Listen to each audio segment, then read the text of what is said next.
Hello, my scary friends. I need light to start telling a story. Be sure to subscribe to my channel. My wife, Sarah, and I moved to a small village in a foreign country a few years ago. We wanted to explore different parts of the world and experience different cultures than what we were used to. So this place was the perfect fit for us despite its vast difference from America, where we spent most of our lives. But it still had many of the same things that any small American town would have: a police department, a few homes, a school, etc. It was similar in many ways but very different in others. One of the many differences that it had was a street market to buy various goods from. My wife had gone into that market earlier and she said that she was planning on buying some ingredients for dinner that night. I said that would be great and I waited for about an hour before she came back. The front door was just by the living room so I could see her whenever she came in. When she came back, I was taken out of my reading and I looked up to see her stumbling through the doorway. She looked red in the face and her skin looked damp with sweat. She had her hand on her stomach and her face was in a contorted expression. "What's wrong?" she struggled but let out a mumble and I almost didn't even hear it. "I'm in terrible pain for some reason. I think something bit me while I was on my way to the market." I was extremely worried and I rushed into the kitchen to grab the phone. "I'll call an ambulance." I reached for the phone and dialed the emergency number. When they answered, I explained to them the situation and they said an ambulance would be on its way soon. A few minutes passed and then they arrived. Before loading Sarah in the ambulance, I followed suit as I got into the back and sat beside her. I tried to comfort my wife while she laid there on the stretcher but I could tell she was miserable. When we got to the hospital, my wife was taken down the hall and into another room. When I tried to follow them I was stopped and told that I needed to wait in the lobby as she was in critical condition. I tried to protest but the doctor, who told me this, refused to let me enter and I was forced to wait quite a while before I heard any news regarding my wife. After some time passed, a doctor came out of the room where my wife was being held and told me what he knew. "Your wife will need to stay in the hospital for a couple of days. We're going to have to run some tests on her to find out more about her condition and what may have caused it. For right now I think you should go home and get some rest." I said my thanks and left to go home. I heeded his advice and tried to get some sleep but I struggled to do so as my thoughts rushed through the day's events. I couldn't help but wonder what had happened to Sarah and I wasn't sure what to expect. I certainly wasn't expecting the following morning phone call from the hospital. First, they asked for my name and then they gave me some news. "Is your wife there?" someone asked on the other line. "No, she should be there, at the hospital." "Is she not?" I asked. "Your wife has gone missing and we've been looking all over the premises for her," he said. I drove up to the hospital and they called the police. When they arrived, much of the staff was questioned and so was I.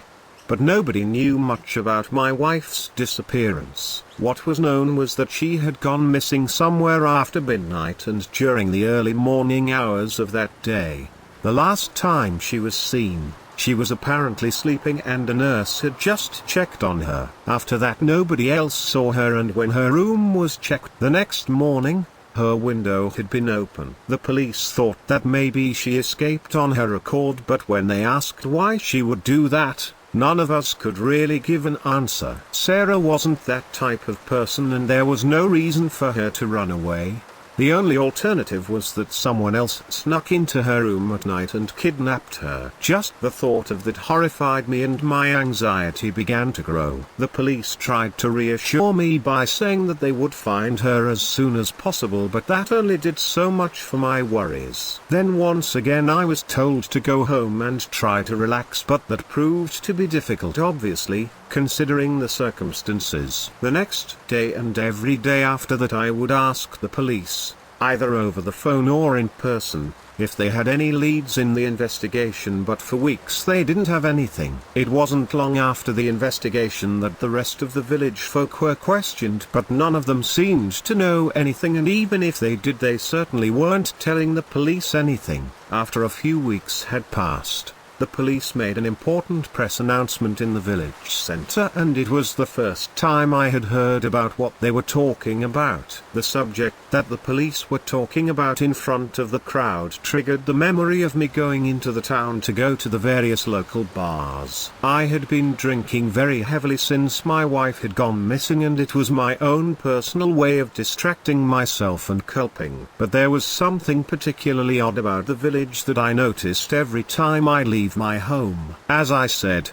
the village was usually pretty peaceful and quiet, but since my wife had gone missing and the police started their investigation, most people stayed inside. There was hardly any noise or commotion outside, which was quite the contrast of the usual state of affairs in that place. There was usually some noise being made, as many people would work outside, and the village would sometimes get crowded because of this. But it wasn't like that anymore, and I considered it strange, but I just shrugged it off as nothing at the time. Now I think I know why the village folk was acting like that. The police announced that there were several more people that had gone missing over the past few weeks, and that they were investigating all of them. So far they hadn't found anyone, and they asked everyone in the village to try to remain calm despite this frightening situation. It had occurred to me then that this was why most people were staying indoors, and I thought that maybe my wife's disappearance was connected somehow. After all the business was settled and done, everyone was told to go home, and I returned to drinking my worries and sorrows away. A few weeks later there was another announcement by the police, and this one was even more disturbing than the last. Several people had been found dead in the surrounding areas around the village, and they were thought to be the possible missing people. So the police asked the families of the missing loved ones to come and identify the dead. I was among those who were asked, and I noticed a few of the families were able to successfully identify their loved ones. Fortunately for me, I was not among them, as I did not see my wife. But there were still several families that were not able to identify the various individuals. That meant there were still some people missing, and I also noticed something else that was strange. When looking at the bodies, I noticed some unusual human-like bite marks around the neck area. I asked the police about it, but they said that they didn't know where they came from. They promised that they would look into it, and everyone, including myself, was told to return to their usual business. By this time the police had upped the ante on their investigation, and they had searched several indoor locations throughout the village. But none of them contained any of what they were looking for, especially not the missing people, none except for one location. A church had been searched several weeks later, and they found several people alive, being kept in the basement. All of the church staff were taken in for questioning, and the same families from before had been called to come to the local police station. The police explained their findings to all of us there. They said that they had found these people trapped inside the church basement, and they couldn't move or escape due to being chained up. When they were found, they were thrashing about violently against their chains, and they kept making these strange yelling noises as they kept their mouths open the entire time. Their skin was also extremely pale, and none of them were responding to anything the officers said or did. The police brought them here to the station and put them into a large empty room, strapped to beds, as a few had gotten violent when released from their bindings.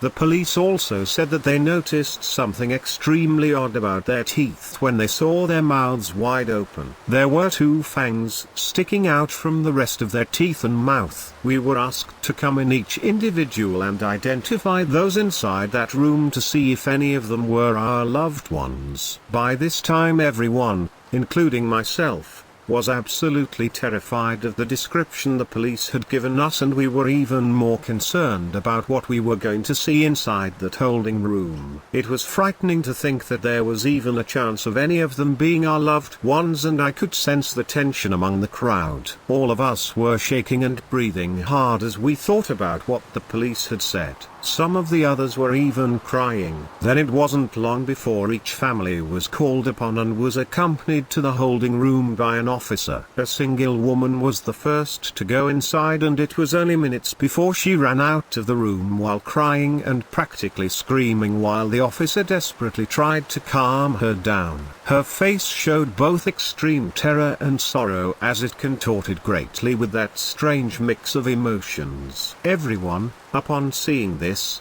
was shocked by the sight, and we couldn't help but stare at the poor woman as she fled out of the room while the officer quickly followed behind her. Then the moment was interrupted as another officer called upon the next person to go inside. I was that next person, as I had been standing in the line just behind that woman, and I walked towards the holding room while the officer followed. Immediately upon entering, I realized why the woman had reacted the way she did, and the sight before I was just as the police had previously described. The people were pale white, and their teeth continued to show as they made those dreadful noises with their mouths. They thrashed about violently against the straps just as they had done before, and I could see those terrible fangs. This shocked me, and I stood dumbstruck for several moments before I was able to scan the various faces of those people. That was when I saw my wife, my sweet wife, as the last of the few in the corner of the room. Her reaction was just the same as everyone else's, and even as I got closer,